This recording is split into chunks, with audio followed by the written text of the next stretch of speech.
Louvado seja o nosso Senhor Jesus Cristo, para sempre seja louvado.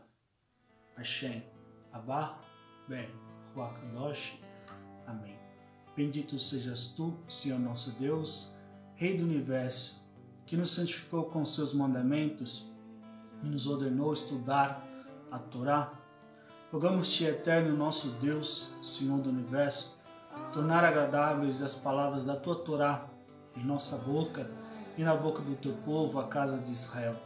Assim, sejamos nós, nossos descendentes, e a descendência dos nossos descendentes, todos conhecedores do teu nome, estudantes da tua Torá, pelo seu valor. Bendito sejas tu, eterno, que ensina a Torá. Bendito sejas tu, Senhor nosso Deus, Rei do Universo, que nos escolheste dentre todos os povos e nos deste a tua Torá. Bendito sejas tu, eterno, que outorga a Torá. Bom, este é a segunda videoaula que tem como tema Reis, a monarquia de Israel. Então, depois do período dos juízes, logo no finalzinho do período dos juízes, o povo de Israel, sob a ajuda estratégica dos juízes, conseguiu se livrar dos seus inimigos ao redor, mas ainda vivia ameaçado pelos filisteus. É nesse período que Samuel se levanta como um forte juiz e liberta o povo da garra dos filisteus. E nesse período ele também aproveita para extinguir o culto a Baal, né? Baal era um dos deuses pagãos que o povo acabou caindo, né, nesse pecado. Então, é nesse momento que o povo, vendo que os povos vizinhos tinham os reis, governadores, né? Ou seja, toda a autoridade centralizada em um único soberano. Então o povo começa a pedir a Samuel que façam reis, né? que instituam um rei para governar o povo de Israel. A princípio, Samuel ele não gostou da ideia, ele temia que esse rei se tornasse um homem arrogante, prepotente e começasse então a oprimir o povo, né? Só que ele até escreve uma carta como um testemunho, né, dando o seu parecer, e também como uma carta como se fosse a nossa Constituição, seguindo de modelo para que os próximos reis pudessem, com base nessa carta, governar o povo de Israel. Bom, Deus, diante dessa situação, diante do pedido de um governador, de um rei para Israel, Deus concede, então, consente que Samuel, né, institua um rei para o povo de Israel. O primeiro rei de Israel, e podemos dizer que o primeiro rei na história constitucional foi Saul, né? Então Saul foi instituído o primeiro rei de Israel. E até pelo próprio povo, né, de Israel também, né, eles foram unânimes em querer Saul como o primeiro rei de Israel. Saul até que conseguiu estabelecer a unidade do povo, libertar o povo da garra dos filisteus, recuperar a arca, né? Só que Saul, ele era um homem um pouco, vamos dizer assim, prudente, né? Saul, ele tomava suas decisões muito precipitadas, ele não consultava Deus antes de tomar uma decisão, antes de empreitar qualquer coisa para governar o povo, né? E por causa disso ele acabou se dando mal, né?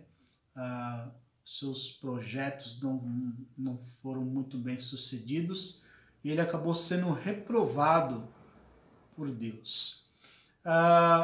É quando Deus então manda Samuel escolher um segundo rei para o povo de Israel. E nessa ocasião, é muito interessante aqui também a gente entender esse período da monarquia de Israel.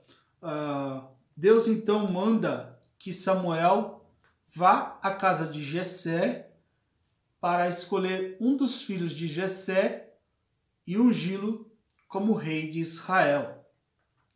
Quando Samuel chega na casa de Jessé, ele então comunica a Jessé que Deus o havia enviado ali para ungir um de seus filhos para se tornar o rei de Israel. Jessé tinha vários filhos, né? E eles eram, né? A maioria deles eram homens, né? Varões de guerra do exército, homens de alta estatura, né? De boa postura, né? E quando Jessé apresentava então os seus filhos a Samuel, Samuel olhava e via aquele homem de guerra, um varão de guerra, alto, forte, e pensava com ele que seria este o escolhido, né, para ungí-lo a rei de Israel, né?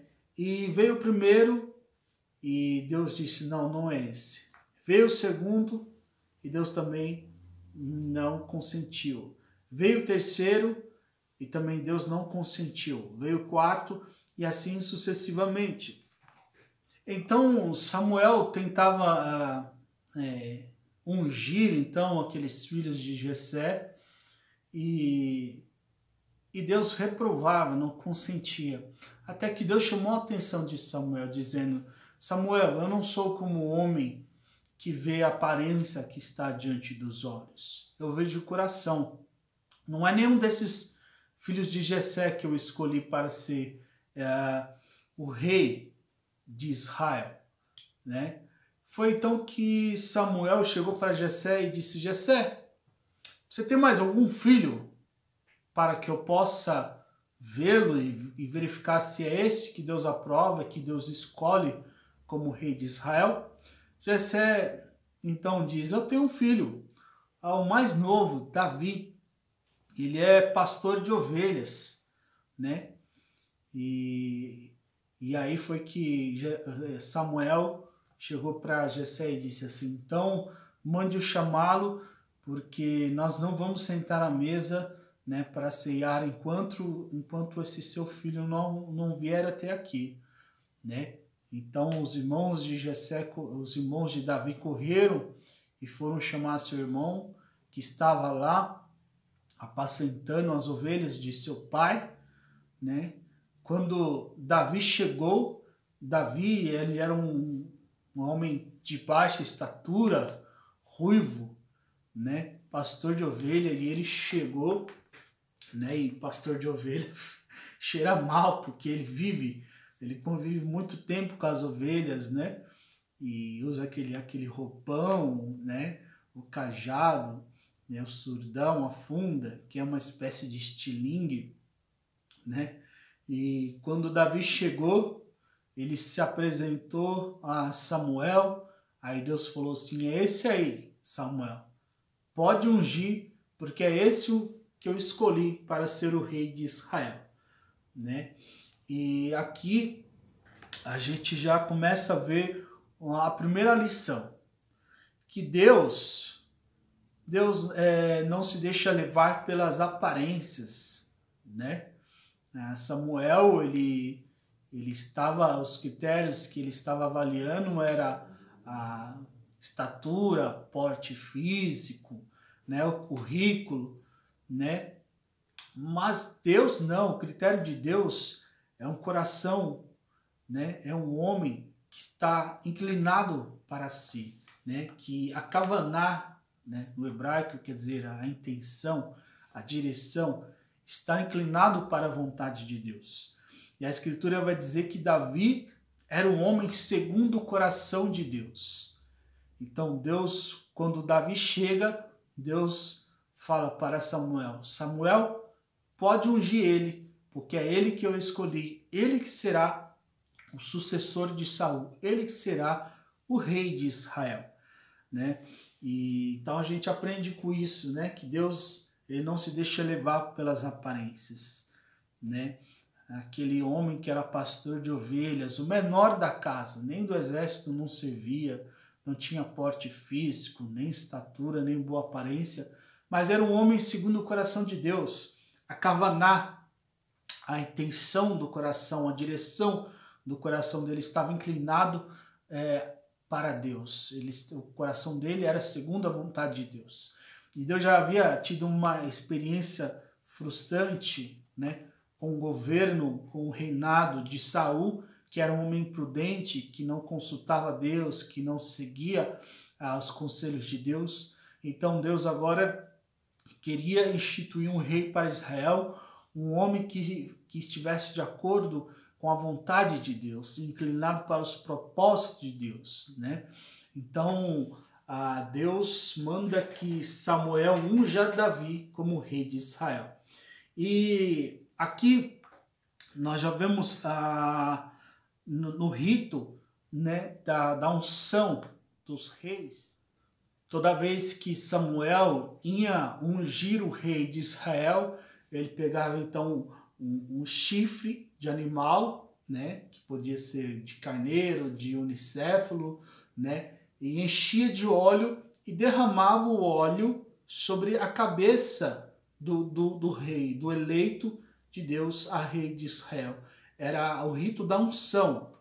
Então, todos os reis, né, de Israel, quando foram a assumir o seu posto, o seu reinado, foram ungidos, né, com o óleo da unção, né?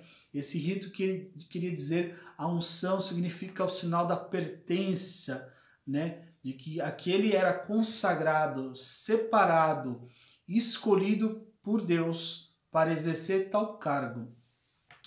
E Davi, quando Davi foi então assumir o reinado, antes ele teve que enfrentar a resistência de Saul, né? Saul não concordou, Saul não quis, né, abrir mão do trono, do reinado.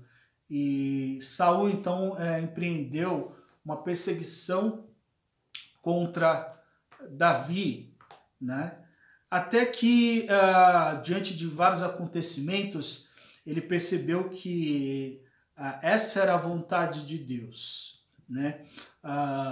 Segundo a tradição, o Midrash, a estrela de Davi, né, aquela estrela de 6 pontas, o hexagrama, ela tem origem em um episódio que está narrado lá nos livros das crônicas e também de reis, que certa vez Saul estava perseguindo Davi para matá-lo, e Davi entrou dentro de uma caverna para se esconder de Saul, que estava atrás dele para matá-lo.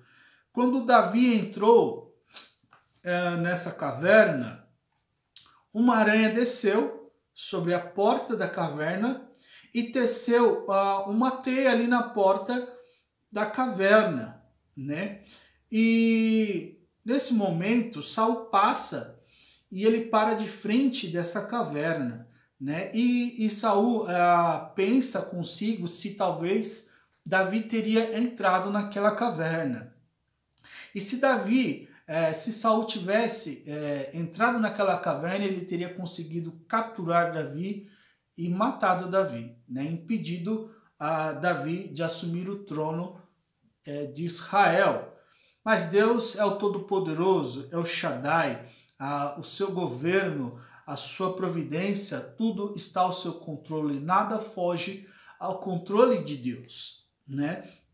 E quando Saul para de frente da caverna, ele vê a telha de aranha e ele pensa consigo, não, Davi não pode ter entrado aqui, porque na porta dessa caverna está cheia de telha de aranha. É sinal de que há muito tempo ninguém entra aqui, né? E Saul foi embora e com isso Davi escapou das garras de seu adversário. E nós vemos aqui então um animal, um inseto insignificante, né, cooperando com os planos de Deus, com a providência de Deus. E segundo o Midrash, segundo a tradição, no centro, no núcleo da telha de aranha que essa aranha fez na porta da caverna, formou-se, o símbolo era semelhante de uma estrela com 6 pontas, um hexagrama.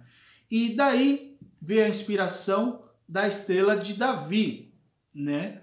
Que mais tarde ela foi sendo utilizada, hoje é o símbolo da bandeira nacional de Israel, é um símbolo que depois de 1948, né, é o símbolo do judaísmo, né? O primeiro símbolo é a menorá, o castiçal de 7 pontas.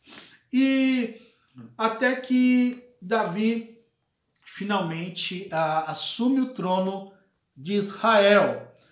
E o reinado de Davi foi bem sucedido. Deus foi com Davi. Davi achou graças aos olhos do Eterno. E Davi conseguiu derrotar os inimigos de Israel. Davi conseguiu unificar as 12 tribos de Israel em volta de seu reinado. Davi construiu um grande reinado, um grande império, né? E conseguiu trazer uma certa paz ao povo de Israel. Davi, então, vai fundar a cidade de Jerusalém, a antiga Canaã. No livro A Breve História do Judaísmo, relata o seguinte sobre o reinado de Davi. Ao meio caminho entre as tribos do norte e do sul, Jerusalém atraiu a lealdade e a devoção de todo Israel. E depressa se tornou o foco nacional e religioso de um povo unido. O culto ao Eterno foi então bem estabelecido através de todo o país. Davi dedicou-se seguidamente ao ritual do santuário, com a cooperação dos sacerdotes e dos levitas, os quais organizou em classes, enriqueceu o serviço, introduzindo uma elaborada orquestração musical. E ele próprio contribuiu para o entusiasmo religioso dos crentes, com algumas das suas obras-primas em salmos e cânticos sagrados. Então, o Davi também é um dos autores da Bíblia, né? Ele escreveu vários dos 150 salmos do hebraico Terrilim, né? E Davi construiu um palácio e certa feita, Davi está dentro do seu palácio e ele olha para fora do palácio e ele vê a Arca da Aliança, né? E ele vê a Arca da Aliança que ela ainda está ali, em uma tenda. E ele diz assim, como pode o objeto mais sagrado de todo Israel, onde está a presença de Deus, onde está o testemunho dos prodígios de Deus diante do povo de Israel, como pode a Arca da Aliança estar lá fora e eu, um pecador, estar aqui dentro do palácio? Foi então que Davi teve a brilhante ideia de construir um templo, uma obra portentosa, né, para abrigar a Arca da Aliança e todos aqueles utensílios que ficavam no tabernáculo, né? E Deus gostou da ideia de Davi, só que Deus não permitiu que Davi construísse, né, o templo. Deus disse a Davi que, como Davi, além de rei, ele também era um homem, se tornou um homem de guerra. Deus não permitiu que ele mesmo construísse o templo, porque suas mãos estavam cheias de sangue, né? Era um homem de guerra. Mas que a sua descendência, então, iria construir esse templo, que é o templo de Salomão. É esses que vocês estão vendo aqui. Então, o templo de Salomão, né? Salomão, sucessor de seu pai Davi, o terceiro rei de Israel, daqui a pouco eu vou falar mais sobre o seu reinado. Salomão, então, no seu reinado vai construir o templo, o grande templo. E Davi, apesar de ser um homem segundo o coração de Deus, era um homem também falho, pecador e errante. E certa vez, Davi, ele manda, né, seu exército, o exército de Israel, para a batalha e fica no palácio do rei. E andando pelo palácio do rei, ele vê uma jovem muito bela, se banhando ali no átrio do palácio do rei. E aí ele chama um dos seus servos e pergunta quem é aquela moça. E a resposta é que ela é Betseba, esposa de Urias, né? Um de seus soldados, né? Davi fica encantado pela beleza de Betseba e manda chamá-la, né?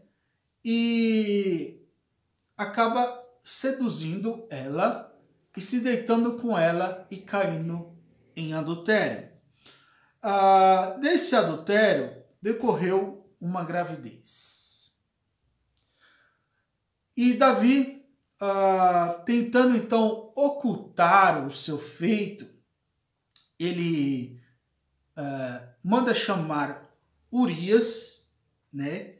E dispensa ele da guerra e manda que ele vá para casa, para que ele descanse, para que ele veja a sua esposa e tenha uma intimidade com sua esposa. Davi manda fazer isso. Só que Urias, fiel ao seu rei, não se deu ao luxo de ir para casa e ter esse período de folga e foi para a guerra. E quando Davi ficou sabendo, ele então decide fazer o seguinte: manda Urias de novo para sua casa e tenta embriagá-lo, para que ele tivesse relação sexual com sua esposa, Betseba, e ele acabasse forjando em Urias essa gravidez, consequência de seu adultério. E mais uma vez os seus planos se frustram. Foi então que Davi decide então um outro plano. Ele manda o exército para a batalha, escreve uma carta ao cabeça do exército para colocar Urias na linha de frente do exército no combate. E quando o combate estivesse travado lá no campo de batalha, o exército deveria recuar e deixar Urias na linha de frente e na linha de fogo. E infelizmente esse plano deu certo e Urias morreu no campo de batalha. Davi achou que seu plano havia dado certo, mas como Deus é onipresente e os seus olhos contemplam toda a terra, Deus viu, né, esse plano maléfico de Davi. E Deus manda então o profeta Natã repreender Davi. E quando o profeta Natã foi repreender Davi, o profeta Natã ele usou uma linguagem como se fosse mais ou menos uma parábola, como Jesus utilizou nos seus tempos, né? E o profeta Natã chegou a Davi e disse: Davi, certa vez havia um homem que ele tinha lá, né, o seu rebanho, né? E ele tinha várias ovelhas.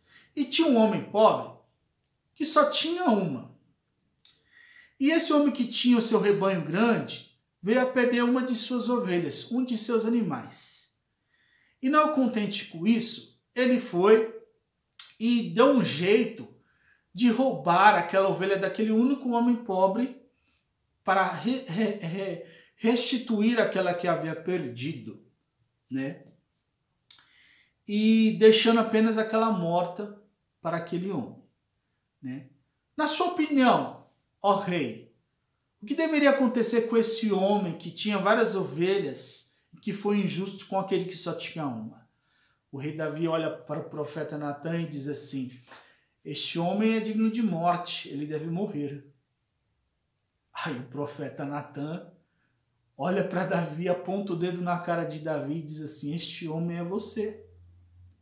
Porque você tinha várias mulheres, você tinha um reinado, e você tramou contra Urias, teu servo, teu soldado, e tomou a mulher dele. e caiu em adultério, e ainda por cima tramou a morte de Urias, teu servo. Diante disso, Davi viu que o seu pecado havia sido descoberto e que foi reprovado aos olhos do Eterno. Davi caiu com seu rosto em terra, se arrependeu, e é nessa ocasião que ele vai então escrever o Terrilim 50, o Salmo 50. Cria em mim, ó Deus, um coração puro e renova em mim um espírito reto. Não me lances fora da tua presença e nem retires de mim o teu Santo Espírito. Davi se arrepende e amargamente, e ele clama a Deus pelo perdão, e Deus, que é tardio em irar-se e que perdoa os nossos pecados, né? Deus perdoou o pecado de Davi, mas todo pecado tem uma consequência, né? E Deus disse que, por causa disso, aquela criança não iria viver e ela acabou morrendo. Davi tentou, né, fazer um jejum e aplacar a ira de Deus e reverter a situação. Aquela criança morreu. E ainda mais, Deus disse que, por causa disso, a espada não apartaria da casa de Davi. Por causa disso, mais tarde, né, vai haver um assassinato entre os irmãos da própria família de Davi. E o que nós aprendemos com isso? Primeiro, quando Davi deixou de ir para a batalha e ficar em casa, ele deu a brecha para a tentação. Quando nós deixamos de travar a batalha espiritual contra a nossa própria vontade, contra as influências do mundo e contra as insídias do demônio, nós ficamos frágeis, vulneráveis e à tentação. Segundo, quando Davi viu aquela mulher se banhando, ele foi atraído pela concupiscência dos olhos e não vigiou. E por causa disso, ele caiu em adultério. Ou seja, após o pecado de Adão e Eva, os nossos 5 sentidos, que são meios corpóreos de contemplar a criação, contemplar o belo e chegar a evidências da existência de Deus, após o pecado de Adão e Eva, esses 5 sentidos foram desordenados. E os olhos, que era para contemplar o belo, agora, né, muitos vão dizer que é a janela da alma, é por onde começa a tentação, o pecado. E Davi não vigiou no seu olhar e acabou caindo em adultério. Quando nós não vigiamos, quando não buscamos, através da mortificação, de oração, de penitência, de jejum, de confissão, de santa missa, mortificar a nossa concupiscência, a concupiscência dos olhos, a concupiscência da carne, a soberba da vida, nós caímos, né, em pecado. E mais, terceiro, Davi já havia caído agora em adultério. E por não se arrepender, por não parar por aí, por não se voltar para Deus depois de ter caído em adultério, o que ele fez? Tentou ocultar o seu pecado. E quando nós caímos e não nos arrependemos e não nos retornamos para Deus em arrependimento, em sincero arrependimento, em coração contrito, estamos vulneráveis a cometer um pecado ainda maior. Davi caiu em adultério e por não se arrepender agora cai em homicídio. Ou seja, cometeu um pecado ainda maior. E por causa disso, teve sérias consequências. Então que nós possamos aprender com esse fato na vida de Davi. Certo é que, assim como Deus perdoou os pecados de Davi, Deus é misericordioso, tardio em irar-se, né, e perdoou o pecado de Davi, embora ficou as consequências, sempre fica as consequências do pecado, né? Agora, aqui o que é interessante também é que Davi, nós vamos ver lá no Evangelho de Mateus, no capítulo 1, no versículo 1, o evangelista Mateus, ele começa o seu evangelho dizendo assim: genealogia de Jesus Cristo, filho de Abraão, filho de Davi. Mas espera aí, Jesus, filho de Davi? Jesus nasceu muito tempo depois de Davi. Como que Mateus fala que ele é filho de Davi? Quando Mateus escreve o seu evangelho, o destinatário do seu evangelho é os judeus de sua época. E Mateus quer provar que Jesus é o Mashiach, que Yeshua é o Mashiach, é Ben David. Por quê? Porque no Antigo Testamento, depois nós vamos ver na aula que fala na aula dos profetas, as profecias de Deus acerca do Mashiach, do Messias, né? Mashiach no hebraico, Messias no grego, né? Aliás, no grego é Cristo, tá? E transliterando Mashiach para o português, Messias. Então, as profecias de Deus sobre o Messias, sobre o Salvador, e essas profecias dizem o quê? Que esse Messias viria da descendência de Davi. E aqui nós vemos o papel importante e fundamental de Davi. E aliás, aqui eu entrego mais uma pedra do quebra-cabeça. Davi é um tipo bíblico de Jesus Cristo. Davi é um tipo bíblico do Cristo Rei, do Cristo Rei dos judeus. Foi a Davi que Deus fez a promessa que da casa de Davi, da descendência de Davi, da família de Davi, viria o Salvador, viria o Messias, e que seu reinado, o reinado de Davi, seria eterno, que o reinado de Israel não se apartaria da tribo de Judá. Davi era da tribo de Judá. E Jesus vem de qual tribo? Judá. Por isso que Mateus começa o seu evangelho dizendo: genealogia de Jesus Cristo. Genealogia é o quê? A árvore genealógica.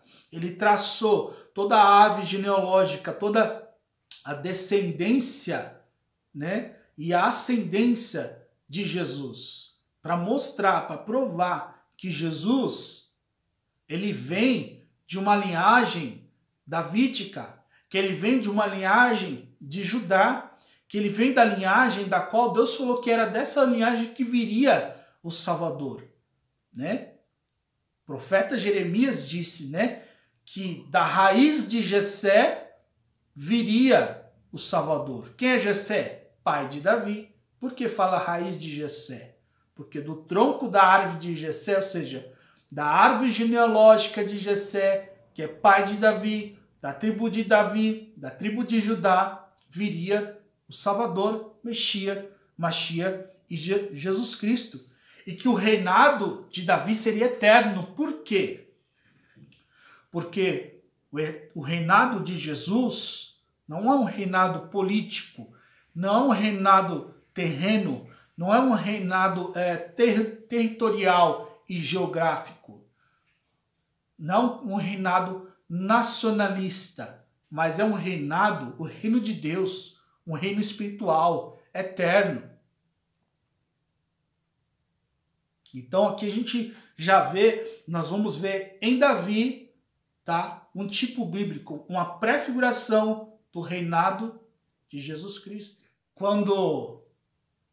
Quando Jesus foi crucificado, Pilatos manda fazer uma placa e colar, né, pregar lá no alto da cruz o motivo da condenação, né, de Jesus Cristo. E aqui, no alto da cruz, o que está escrito? Né? E foi escrito em hebraico, né, em latim e em aramaico, ou seja, os idiomas que eram escritos, que eram utilizados no momento, né? O latim era o idioma do Império Romano, o hebraico, né, era o idioma litúrgico, o aramaico, o idioma falado entre os judeus, né, e o grego era o que circulava, era como o inglês da época, né? Então aqui está, né? A gente vê aqui I-N-R-I, INRI, que quer dizer o quê? Yeshua Nazireu, Rie, Yehudá, ou seja, Jesus Cristo Nazareno, Rei dos judeus, né? Então, se cumpriu aqui a profecia, né, de Deus sobre Davi, que o reinado de Davi seria eterno. Por quê? Jesus, né, ele assume o trono de Davi, mas um trono glorioso, um trono espiritual, um trono de Deus, o reino de Deus. Ele instituiu o reino de Deus aqui na terra.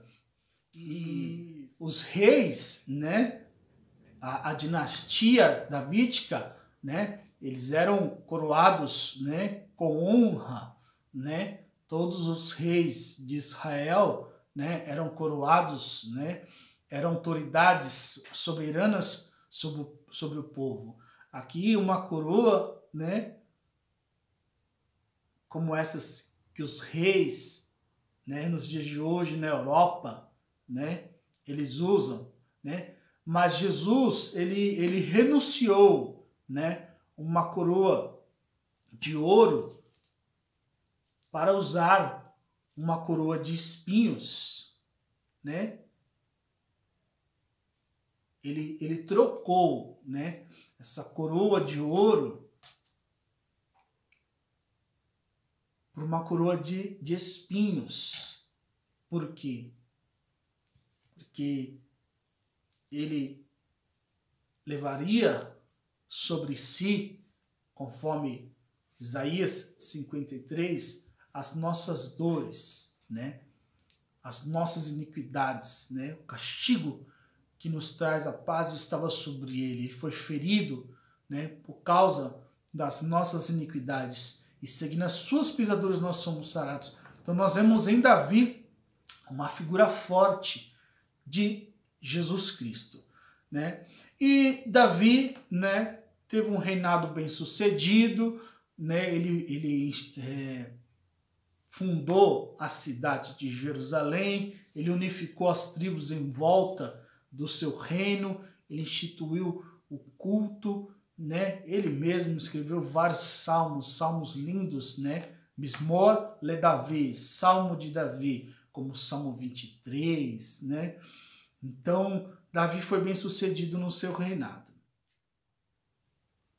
A política de Davi, centralização política e religiosa, foi continuada e desenvolvida pelo seu filho e sucessor Salomão, quem, para centralizar o culto, construiu em Jerusalém um soberbo templo que devia servir de único oratório, superior a todos os outros do país, os quais, desde a destruição de Siló, haviam sido considerados legítimos centros de culto, mas que, devido às suas associações idólatras, ficavam proibidos para o futuro. Na construção do templo, Salomão utilizou artífices de Tiro, mas quaisquer que possam ter sido os processos nativos que utilizaram, estes de modo nenhum influenciaram a ideia israelita de Deus, que permaneceu entronizado, invisível, no Santo dos Santos, como único Senhor do universo. Então, após, né, quando Davi, então, já avançado em idade, ele então passa, né, a coroa, né, para seu filho Salomão, né? E Salomão então vai construir o templo, e ele vai levar todos aqueles utensílios, né, que estavam lá no tabernáculo para dentro do templo. E Salomão, ele foi um homem também que foi bem sucedido no seu reinado. E Salomão, a Bíblia descreve como um homem de grande sabedoria. Certa vez, quando Salomão ele assume o trono de seu pai Davi, aconteceu um fato que é muito importante da gente falar aqui também, né? Nós vamos ver no rito da unção, no rito da instituição do reinado de Salomão, uma profecia, né, muito forte sobre Jesus Cristo. Então, no livro de 1 Reis, no capítulo 1, a partir do versículo 32, narra o rito da unção, tá, do rei Salomão. O rei Davi disse: chamai-me o sacerdote Sadoc, o profeta Natã e Banaias, filho de Joiada. Tendo-se eles apresentado diante do rei, este disse-lhes: tomai convosco os servos de vosso amo, fazei montar na minha mula o meu filho Salomão, e levai-o a Giom. Ali o sacerdote Sadoc e o profeta Natã o ungirão rei de Israel. Tocareis então a trombeta e direis: viva o rei Salomão. Voltareis depois atrás dele, e ele virá sentar-se no meu trono para reinar em meu lugar, pois é a ele que estabeleço o chefe de Israel e de Judá. Banaias, filho de Joiada, respondeu ao rei: assim seja. Assim queria ordenar o Senhor Deus de meu senhor e rei. Esteja ele com Salomão, assim como esteve com o rei, meu senhor, e eleve o seu trono ainda acima do trono de meu senhor, o rei Davi. O sacerdote Sadoc desceu com o profeta Natã. Banaias, filho de Joiada, os sereteus e os feleteus fizeram montar Salomão na mula de Davi e conduziram-no a Giom. Tomou o sacerdote Sadoc no tabernáculo o chifre de óleo e ungiu com ele Salomão. A trombeta soou e todo o povo pôs-se a gritar: viva o rei Salomão! Depois, toda a gente acompanhou-o em cortejo, tocando flauta e fazendo grandes festas, de modo que a terra vibrava com suas aclamações. Então, aqui narra sobre o rito da unção de Salomão. E o que é interessante aqui? Quando o Salomão foi ungido a rei de Israel, o que o povo fez? Né? Salomão vai entrar então em Jerusalém, montado na mula, tá? E aí o povo veio e começa a aclamar ele como rei de Israel. Onde vai acontecer isso no Novo Testamento? Em Jesus. A entrada triunfal de Jesus em Jerusalém. Quando Jesus entra na cidade de Jerusalém, montado num jumento, o povo olha, fala: olha lá, é ele, o sucessor do trono de Davi. E o povo começa a aclamar ele: Hosana! Hosana ao que vem, bendito o que vem em nome do Senhor, Hosana ao filho de Davi. Por que eles falam Hosana ao filho de Davi? Porque Jesus é da tribo de Judá. E é dessa tribo que vem Davi. E seria de Davi, o descendente de Davi, que herdaria o seu trono e o seu reinado seria eterno. E nos tempos de Jesus, o povo judeu estava submisso sob o governo de Roma. O Império Romano, era César que estava no trono, né? E César não era judeu, César não era da linhagem de Davi. E o povo judeu no tempo de Jesus aguardava que viria um descendente da linhagem de Davi que iria destronizar o imperador romano do trono, expulsar, derrotar o imperador romano do trono, assumir o trono e novamente restabelecer o culto a Deus, novamente restabelecer o reinado davídico, né? A dinastia de Israel.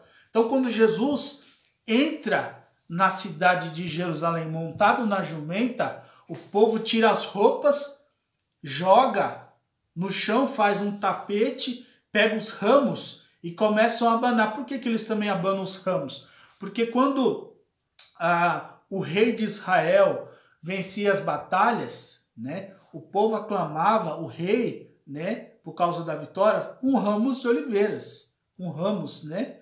Então, quando Jesus entra na cidade de Jerusalém, montado na jumenta, o povo olha e fala, opa, ele é judeu, da descendência de Davi, então é ele que vai assumir o trono de Davi, vai destronizar o imperador romano e vai dar de volta a nós a liberdade de prestar o culto, nós vamos ter agora um governante de Israel, um rei de Israel, um governador judeu, né? Então, e o que aconteceu lá atrás com Salomão nada mais era do que uma pré-figuração do que aconteceria mais tarde com Jesus. Agora, fato lamentável é que esse mesmo povo que aclama Jesus, Hosana ao filho de Davi, no domingo de Ramos, na abertura da Semana Santa, esse mesmo povo que aclama Jesus como Hosana ben David, ben quer dizer filho, né? Então, ben David, filho de Davi, né? Quando esse mesmo povo que aclama, né, Jesus na entrada em Jerusalém, é o mesmo povo que na Sexta-feira Santa vai dizer a Pilatos, né? Crucifica-o, crucifica-o, crucifica-o. Mas por quê? O povo no domingo de Ramos aclama ele como rei. E agora na Sexta-feira Santa manda condená-lo à morte mais cruel, a maior das humilhações que havia naquele tempo. Por que o povo fez isso? Porque o povo achou que Jesus seria um governador terreno, político, nacional, né? E o reinado de Jesus não era terreno, né? Tanto é que quando o demônio levou Jesus lá no pináculo do templo de Salomão, ponto mais alto da cidade de Jerusalém, o demônio mostrou assim, ó, todo o Império Romano. Disse assim, todo esse reino é meu. Se você se prostrar diante de mim e me adorar, eu dou todo esse reino para você. Olha que demônio abusado. Por que o demônio falou isso? Né? Por quê? Porque o governador do Império Romano era influenciado pelas hostes malignas, né? Era César que estava no trono, mas que influenciava César a ser corrupto, ganancioso, avarento, né? Se autoproclamar Deus, era o demônio. Então era o demônio que governava aquele império. Por isso que ele disse a Jesus que se Jesus o adorasse, ele daria aquele reinado a ele. Aí Jesus olhou para ele assim, né, e falou assim, para trás de mim, Satanás, porque está escrito, somente ao Eterno adorarás e somente a ele prestarás culto, né? Então, o povo achou que Jesus fosse assumir aquele reinado político, terreno, temporal, material, geográfico e nacionalista. Mas o reinado de Jesus é um reinado eterno, muito mais poderoso, glorioso. O reinado dele, o trono dele é aquele que está lá em Apocalipse, o grande trono branco, onde ele vai sentar e julgar todas as nações e vai reger todos os povos com cetro de ferro. O reinado dele é um reinado eterno. Por isso que Jesus não sentou no trono de César.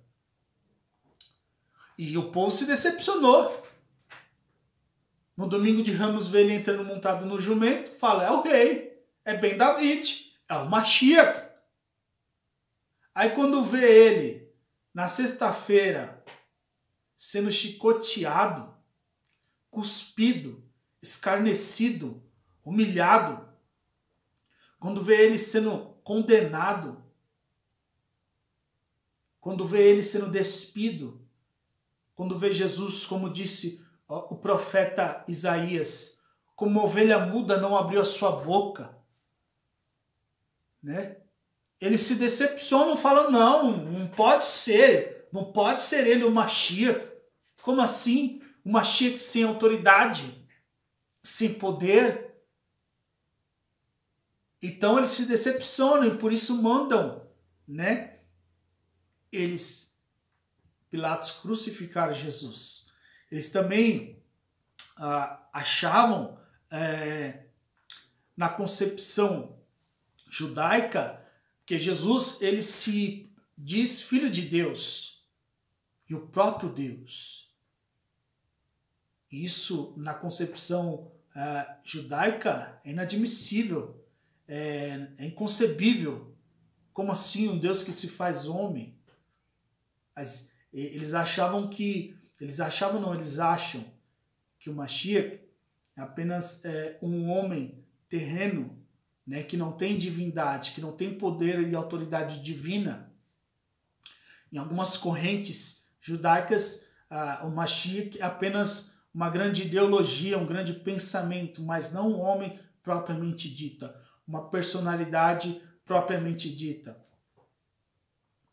Então, quando Jesus diz que ele é o Filho de Deus, que ele é o Emanuel, Deus conosco, aí eles, né, dizem que Jesus blasfema, que ele fala pelo espírito de Bezebu. Como assim? Você é Deus?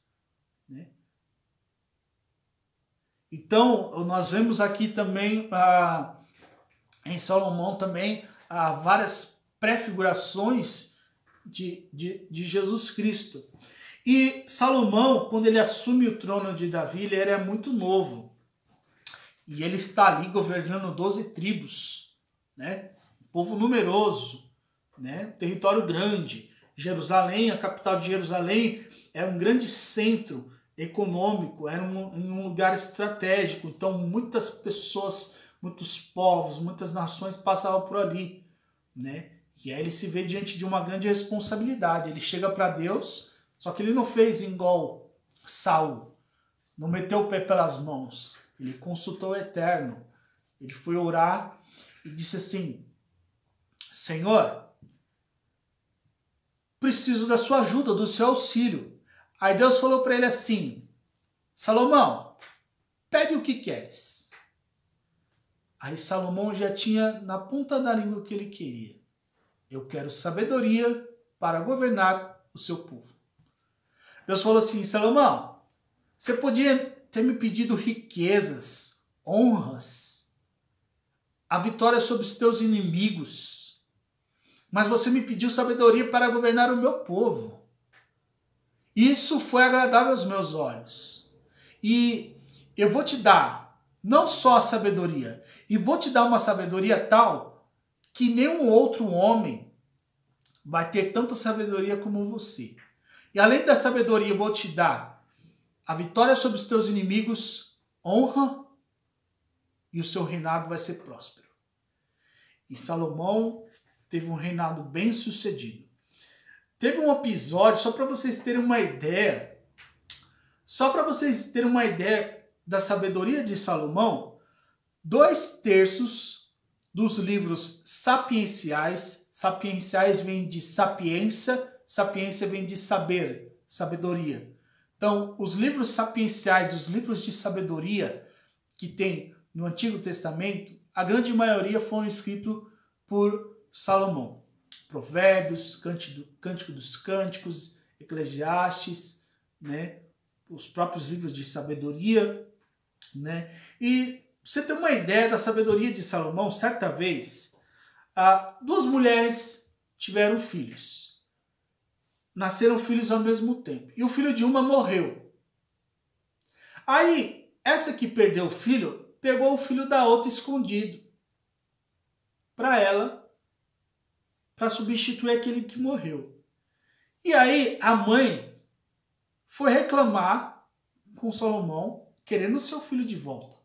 E aí Salomão mandou trazer as duas mulheres e a criança. E uma dizia que o filho era dela e a outra dizia que o filho também era dela. Salomão pensou, falou assim, e agora? Quem é a mãe dessa criança? Aí, com a sabedoria, olha o dom de sabedoria, um dos 7 dons do Espírito Santo, Salomão falou, já sei.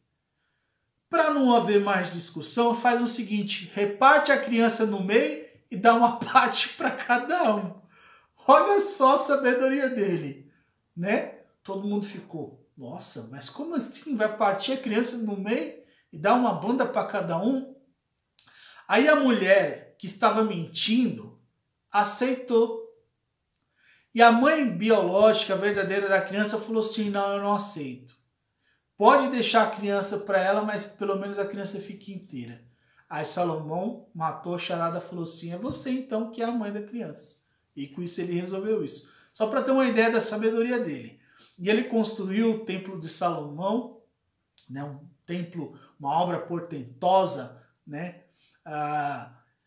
Aqui é uma das imagens, tá? Que é uma maquete, tá? Do segundo templo, tá? Para vocês terem uma ideia, primeiro Salomão construiu o primeiro templo, tá? Aí depois tempos depois, né, teve uma invasão, né, de um império e devastou toda a cidade de Jerusalém e destruiu o templo, né? E aí os judeus construíram um segundo templo. Para vocês terem uma ideia, quando inaugurou o segundo templo, os judeus olharam para o segundo templo e choraram como criança. Porque a diferença, né, do segundo para o primeiro era grande. Tamanha era a beleza do primeiro templo, né? E na tradição judaica diz assim, desde o dia em que destruiu o templo de Salomão, cessou o riso em Jerusalém. Cessou o riso em Jerusalém. Agora, a próxima festa judaica, entre aspas, né, vai ser um período, agora dia 28 de julho, né, é o período em que celebramos a memória do Templo de Salomão, né? Então, esse período celebrativo, celebração entre aspas, né, não de alegria, né, mas para recordar, né, desde o tempo que o primeiro templo foi destruído, depois no ano 70, o segundo templo foi destruído, o que resta é o Muro das Lamentações, lá em Jerusalém, que chamamos de Kotel, é o lugar mais sagrado dos judeus no judaísmo, é o Kotel, lá em Jerusalém, que é só as ruínas que sobrou de parte da muralha do Templo de Salomão. Então, uma ideia, o lugar mais sagrado do judaísmo é o Kotel, em Jerusalém.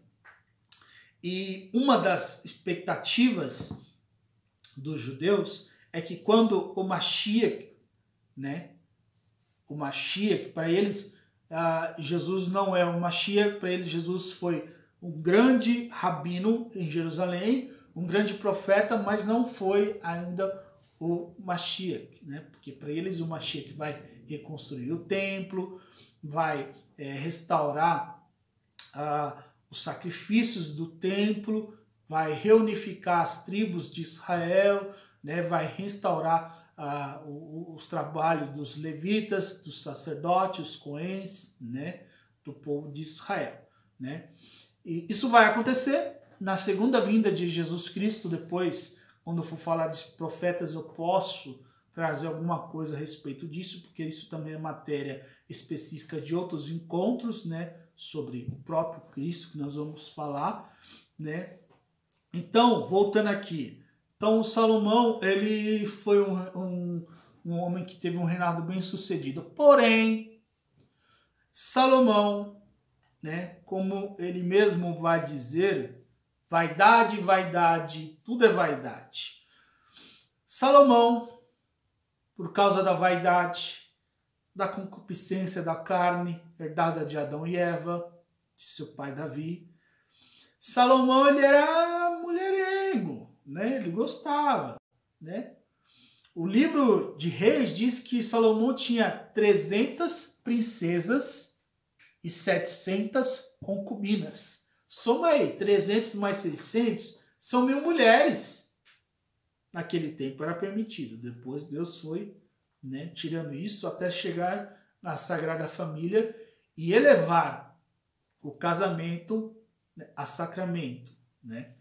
Então, Salomão teve 300 princesas e 700 concubinas. Concubina é aquela que não chega a ser princesa, que ele não chega a casar, mas era a mulher dele. Então você imagina, 700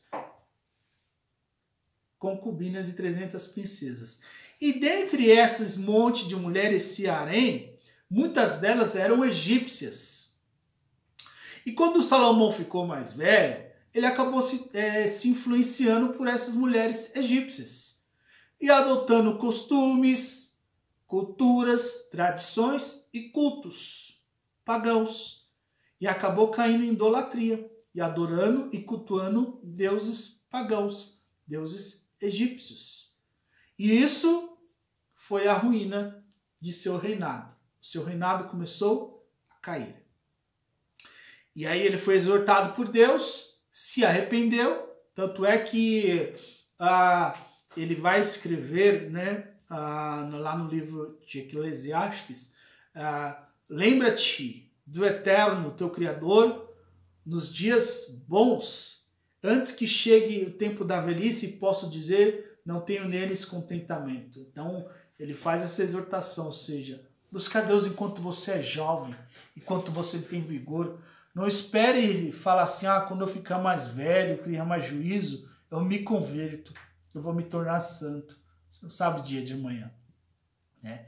Então Salomão ele exorta a buscar a Deus ainda na sua mocidade, enquanto você tem vigor para orar, para ler Bíblia, para jejuar, né? Para buscar a santidade, para cumprir os mandamentos, busque hoje a Deus. E ele se arrependeu disso, né, de ter se corrompido, né, e ele volta atrás, né. Tanto é que uma das cartas mais bonitas de seus escritos, né, no livro de Provérbios, no capítulo 30, né, tanto é que esse texto, né, ele é citado em todo o Shabat, né, uma homenagem, né, que os homens, os patriarcas da casa fazem a sacerdotisa, a mãe da casa, a mãe do lar, né? Eshet caiu, mulher de valor. Então, a partir do versículo 7, ele começa a descrever muitas virtudes de uma mulher. E cada virtude, cada versículo, até o versículo 31, são 22 versículos, cada versículo começa com uma letra do alfabeto hebraico. O alfabeto hebraico tem 22 letras. Né? Então, cada uma delas ele começa um desses versículos. Né? Então, ele termina, o versículo 31, ele vai dizer assim: enganosa é a graça, e vã a formosura, mas a mulher que teme ao Eterno, essa será louvada. Então, ele se arrepende. E aqui fica evidente que ele vê que, apesar daquelas mulheres serem bonitas, né? Ele se deixou levar pela aparência, isso levou, né, a cair no pecado da idolatria. Mas ele exalta aquela que é temente a Deus, né? Aquela que é temente a Deus. Então, para você jovem, não se deixe levar pela aparência não, porque tem muitas garotas aí, né, lindas exteriormente, mas por dentro só misericórdia. E para vocês mulheres também, né? Não cuide só da beleza exterior, mas principalmente do seu interior.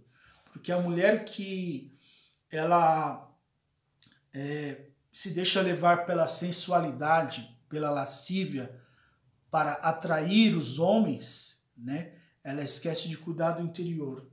E os homens, eu falo por experiência própria, eles podem até se deixar levar pela sensualidade, pela aparência. Isso atrai, que é a concupiscência dos olhos. Mas a mulher que ele quer amar de verdade, que ele quer ter para ser a dona do lar, a mãe de seus filhos, é exatamente aquela que tem beleza interior, né?